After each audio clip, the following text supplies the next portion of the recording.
네, 오늘은 올바른 퇴직 절차와 퇴직 프로세스에 대해서 간단하게 설명드리도록 하겠습니다. 네, 많은 분들이 영화나 드라마를 보시고 잘못 이해하고 계신 퇴직 절차와 퇴직 프로세스가 있어서 그런 부분에 질문을 많이 주셔서 오늘 좀 설명드리겠습니다. 번째, 영화 같은 데 보면은 본인이 그냥 A4 용지에다가 사직서 이렇게 적어서 그를 뭐 종이에 책상 위에 놔두고 퇴사하거나 아니면 상사한테 그냥 던지고 나가거나 그 다음날부터 회사를 안 나오고 이런 경우들이 영화나 드라마 같은 데 나오는데요. 실제로 그렇게 해도 되느냐 이런 걸 물어보시는 분들이 있습니다. 예, 실제로 그렇게 하시면 안 됩니다. 매우 위험한 행동이고요. 사직서 양식이 회사에 다 구비되어 있습니다. 지정된 사직서 양식으로 내야 되고요. 본인이 그냥 종이에다가 사직서 써서 제출하면 안 되겠죠. 그런 건 당연히 안 되는 거고요. 사직서를 내가 제출했으니 내일부터 회사에 안 나와도 되는 거 아니냐라고 질문을 하시는 분이 있는데요. 거기에 대해서 설명드리겠습니다. 예, 요거는 이제 법을 잘 봐야 되는데요.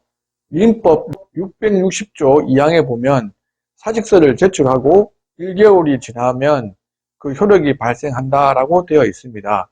이 말은 뭐냐면 회사에서 아무리 그 사직서를 수리하지 않더라도 1개월 뒤에는 자동으로 수리된 걸로 간주한다는 말이기도 하고요.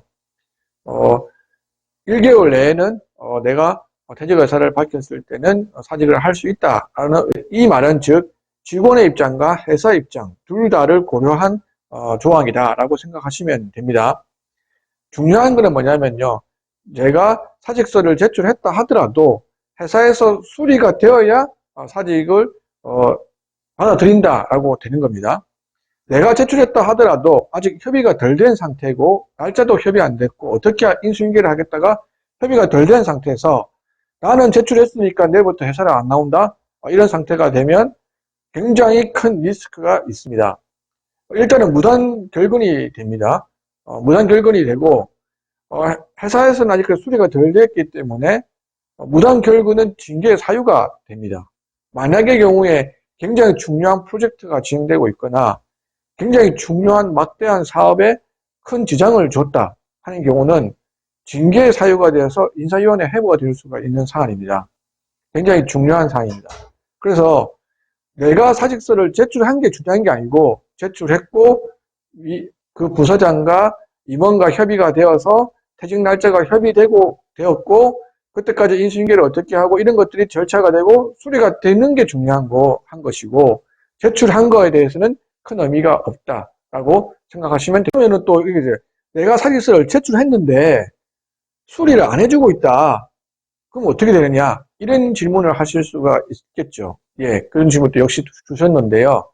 제가 사직서를 제출했는데 수리를 하지 않는 경우가 있을 수 있습니다. 너네 핵심 인재이기 때문에 다시 한번 생각해봐라. 라고 계속 반려를 할 수가 있죠. 그리고 그 부서장이 갖고 있어서 인사팀에다가 제출을 하지 않는 경우도 있고요. 이런 경우가 있을 수 있습니다. 아까 말씀드렸듯이 민법 660조 2항에 사직을 의사표명을 하고 30일이 지나면 그 효력이 발생한다라고 되어 있듯이 회사에서는 30일간 공식적으로 그 사표를 수리하지 않고 있을 수 있다는 얘기입니다. 그래서 통상적으로 회사의 취업규칙에는 30일 전에 그 사직을 표명하고 인수인계를 하라라고 되어 있습니다. 대부분의 회사는 모든 회사는 취업규칙이라는 걸 갖고 있고요. 그 취업규칙에 의거해서 직원들의 관리 프로세스가 일어나게 되어 있습니다.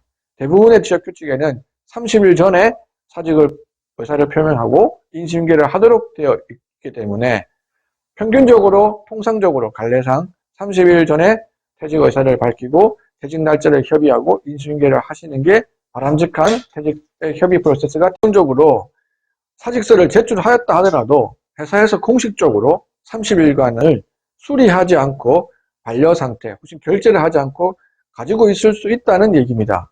이런 경우 절차가 진행되고 있는 상태이거나 굉장히 중요한 프로젝트가 진행되고 있어서 이 사람이 빠지면 안 되는 상태이거나 다른 회사와의 무슨 프로젝트를 진행하고 있는 상태라서 이 사람이 굉장히 중요한 위치를 하고 있거나 이런 상황일 때는 이분을 30일간 그 정도 업무는 마무리해놓고 가라고 할 수 있다는 얘기입니다. 그래서 마음대로 내가 사직서를 제출했다 하더라도 회사에서의 원만하게 서로 업무를 협의하는 것이 굉장히 올바른 퇴직 절차는 30일, 통상적 관례상 30일 전에 퇴직 의사를 밝히고 그 부서장과 퇴직 날짜를 협의하고 그 사이에 인수인계를 하고 그 다음에 후임자에게 인수인계를 하고 원만하게 원만한 관계를 가지고 퇴직을 하는 것이 가장 바람직한 퇴직 절차가 되겠습니다. 어차피 사회생활을 하거나 또 외부생활을 하다 보면은 밖에서 또 만나지지 않겠습니까? 그래서 서로가 나갈 때, 들어올 때 서로 좋은 관계를 가지고 나가시는 게 굉장히 좋은 나의 인생을 살아가는 방법이라고 생각됩니다. 그래서 원만하게 협의해서 인수인계를 해주시고 후임자에게 가르쳐 줄 거는 가르쳐 주고 후임자에게 가르쳐 줄 거는 가르쳐 주고 이렇게 하시는 것이 가장 좋은 퇴직 절차가 되겠습니다. 퇴직할 때는 내가 또 왜 퇴직하는지에 대해서 또 인사팀에서는 그 퇴직 사유를 분석하고 그 해당되는 소속 기관에 있는 그 부서장 또 이 사람이 왜 퇴직하는지 퇴직 분석을 또 해서 또 우수인재 같은 경우는 계속 우리 회사와 같이 할 수 있도록 하는 방법을 찾는 것도 중요한 하나의 리더의 덕목이 되겠습니다. 네, 다음 시간에 또 뵙겠습니다. 안녕.